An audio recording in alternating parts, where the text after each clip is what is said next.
Hi, I'm Craig Sigl, the mental toughness trainer for youth sports. I've got my list of the top 9 must-haves for kids in sports to be successful. As parents and coaches, there's some simple but critical things that you can do for your kids in sports that'll make a huge difference in their happiness and their performances. Number 1, encouragement. Now, I put encouragement first because this is by far the most important need of any kid participating in sports. You cannot overdo encouragement.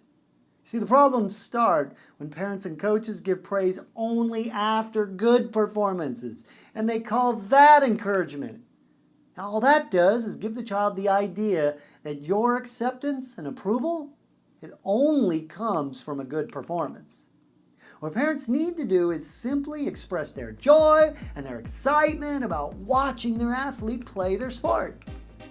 For example, instead of saying, "Way to hit that home run," what would be more encouraging would be to say something like, "I love the confidence I saw in you when you were up there in the batter's box taking that swing."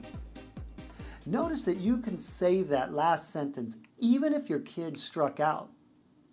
Number 2, it's not about the winning.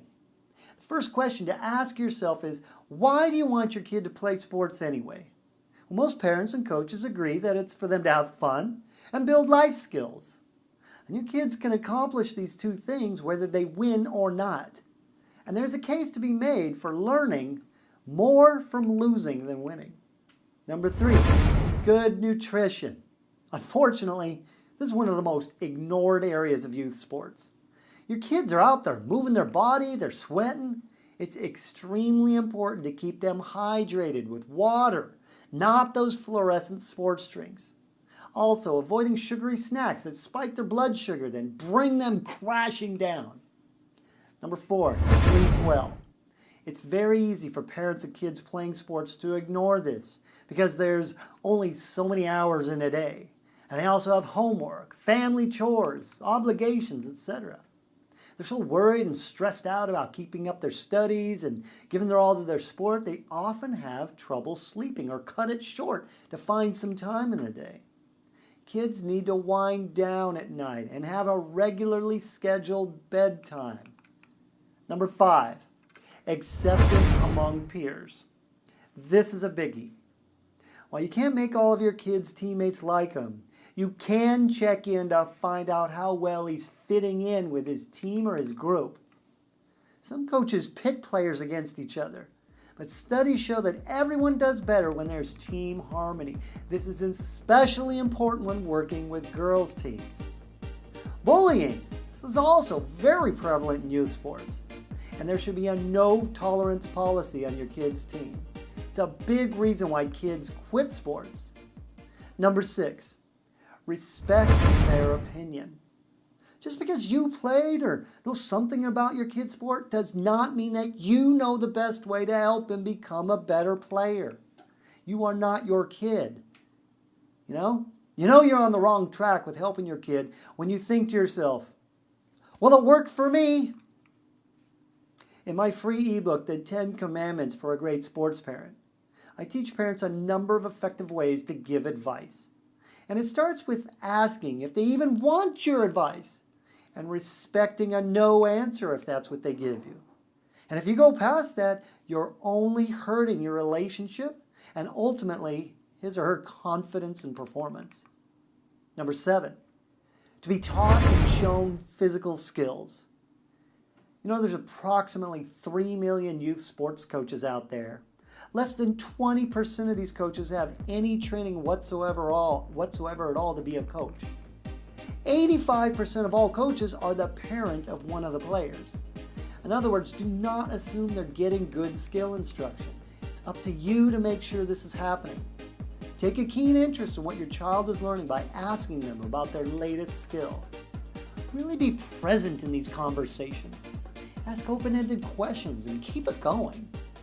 When some kids get the personal instruction and others don't, it creates a formula for destroying confidence. Number 8, you need to get mental skills explained and modeled to them. Now, my definition of mental toughness is when you are focused, confident, determined, and resilient, especially under pressure. And I have an 8-step program in our Mental Toughness Academy to help your child develop these mental skills. But it's your job, though, to model them. For example, if you want your child to learn sportsmanship, you better be a great sports parent from the stands. You can model this by clapping at appropriate times for the other competitors and keeping quiet when there's bad officials' calls. If you want your kid to be calm under pressure, you better be showing him how to do that at your home. Modeling. This is the most powerful way that kids learn anything. 9. Advocate for them. Back them up. Support them. Most youth sports programs are well run. Most coaches are well intentioned. Unfortunately, sometimes things fall apart and it's the parent's job to step in or pull the plug when the young athlete's sports participation is tilting toward the negative. Always remember when approaching the coach to present your concerns with the utmost respect for another human being who is doing their best. I want to tell you about a fabulous technique that I've taught a lot of parents in confronting a coach or a director, and I call it the feedback sandwich. Now, this means you start out the conversation with praise, followed by your concern, and then you finish it up with more praise. All right, this works like magic. Here's how it would go. Hi, Coach. I just want to tell you how much I appreciate all your efforts and the time you put in for this team. I'm very grateful for all you do for these kids. I wonder if I might just ask you a little bit about Johnny's playing time and what you think he needs to do in order to get more time on the field. Oh, and by the way, that last game where you pumped the team up to get that win, it was brilliant. Then just be quiet and let the coach speak. These are my top 9 tips.